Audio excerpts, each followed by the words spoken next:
budget making in this country. Never has a regime tasked our people to sacrifice so much by way of taxes for so little by way of gains.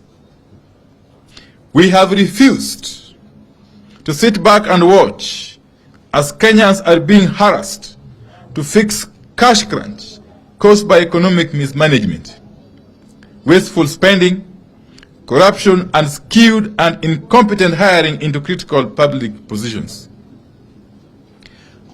We reject this backward march. We reject the finance bill in total.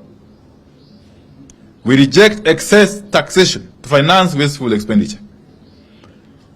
On reorganization of leadership, it is our hope that the media fraternity and Kenyans at large recall that at our last meeting,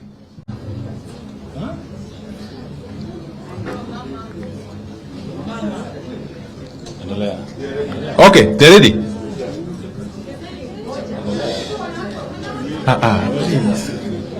Okay, fine. This is the Azimio parliamentary group meeting statement. We have had a meeting of the Azimio parliamentary group, the party's leadership, and our delegation to the joint bipartisan talks. Over 130 members of parliament attended today's meeting, a clear indication of our side's commitment to engage on the critical issues facing the country and to fight for Kenyans. This meeting was a follow-up to that of 24th May 2023, in which, among other things, we endorsed the decision by our delegation to walk out of the talks until Kwanza agrees to deal with the interim issues raised by our team. The meeting today deliberated on three main issues. 1. Reorganization of Azimio leadership in the National Assembly.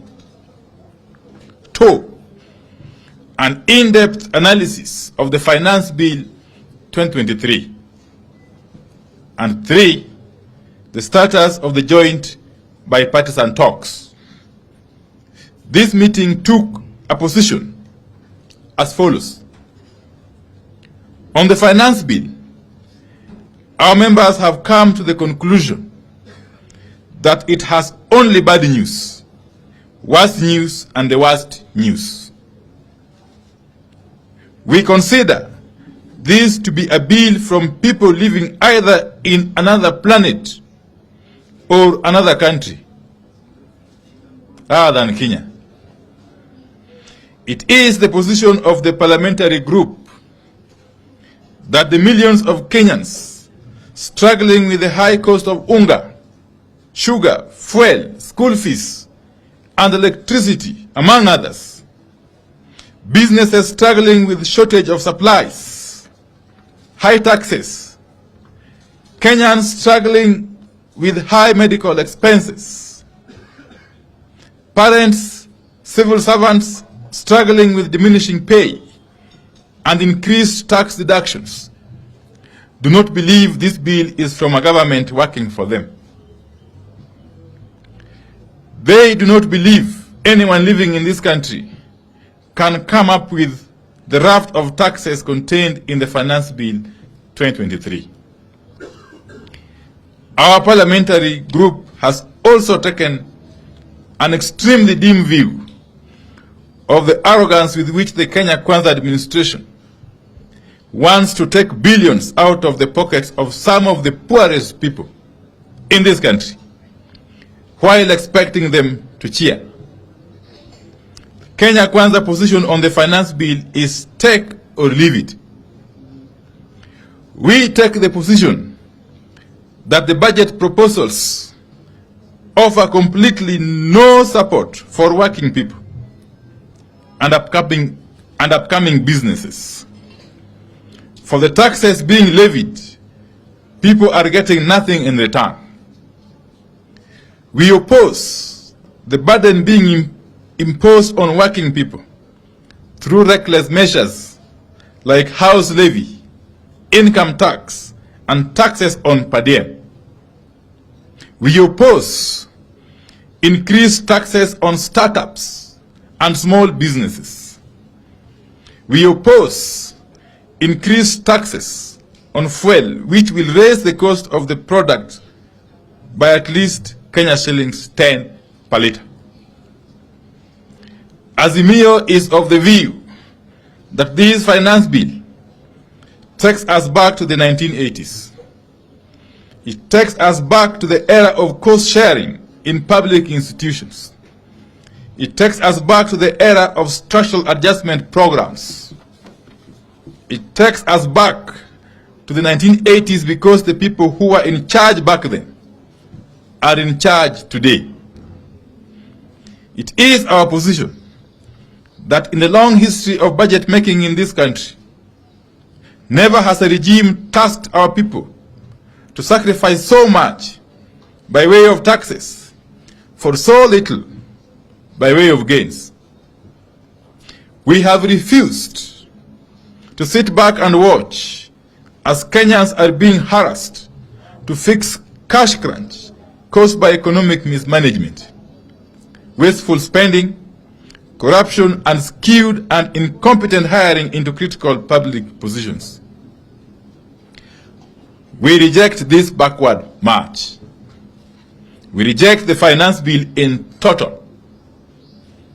We reject excess taxation to finance wasteful expenditure.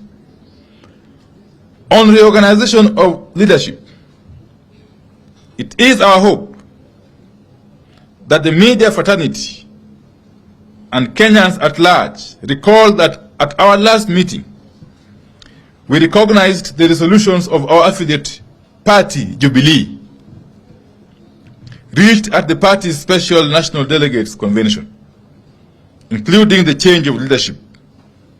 We said those changes must be taken as final and must be respected and enforced by the office of the registrar of political parties. In furtherance of those resolutions by Jubilee NDC, Azimio has today settled on the Honorable Mark Mwenje, the MP for Embakasi West, as the Deputy Minority Whip of the National Assembly. Honorable Mwenje will be taking up the position that was left vacant upon the removal of the Honorable Sabina Chege about a month ago. We recognize Honorable Mwenje as a committed, consistent, energetic, and youthful fighter who has shown the will to stand up for the people and the party. We have no doubt that he will prove equal to the task. We reiterate that Azimio will do everything possible to protect affiliate parties from heinous attacks emanating from the Kenya Kwanza regime. We will do whatever it takes to protect multi-party democracy, for which many Kenyans lost their lives. On the joint bipartisan talks, the PG received a briefing as follows: that Kenya Kwanza has offered that the joint co-chairs should write to the IBC selection panel requesting them to halt the process for about 21 to 30 days. To preserve the IBC's presidential election servers, the Kenya Kwanza side has expressed willingness to co-author a letter to the IBC reminding them of their legal obligation to preserve the presidential election servers and the data contained therein. Kenya Kwanza has asked that the co-chairpersons meet to discuss and write the required letters so that the joint bipartisan talks can continue. With regard to interference in Jubilee, the Kenya Kwanza has indicated willingness to commit in writing to respect the ruling of the political parties disputes tribunal, confirming the Jubilee Party leadership. They have no offers on lowering of the cost of living because they are married to the finance bill, and we have a plan for the bill. The PG has noted the two concessions made by Kenya Kwanza. It is, however, the view of the parliamentary group that those concessions are not good enough to allow us return to the talks. It is also our position that the finance bill as presently crafted must be withdrawn and replaced by a bill that appreciates the suffering of the people, the people of Kenya are going through. The bill must be withdrawn in totality and be reintroduced afresh in a manner that is sensitive to the plight of the poor Kenyans. Indeed, the Azimio MPs have resolved to sign a public pledge to oppose the bill, awaiting its withdrawal. Indeed, many other MPs, other than those from Azimio, are equally prepared to do this. It is our resolution that, other than merely committing not to interfere in the affairs of other parties, Kenya Kwanza must agree that all Jubilee MPs, and indeed any other MPs who have defected to Kenya Kwanza, in essence, have to face by-elections in line with the Constitution of Kenya. Until all these are agreed upon, the joint bipartisan talks remain suspended. Kenya Kwanza has up to midnight today to comply. Thank you very much. End of statement. We are not taking any questions. Thank you.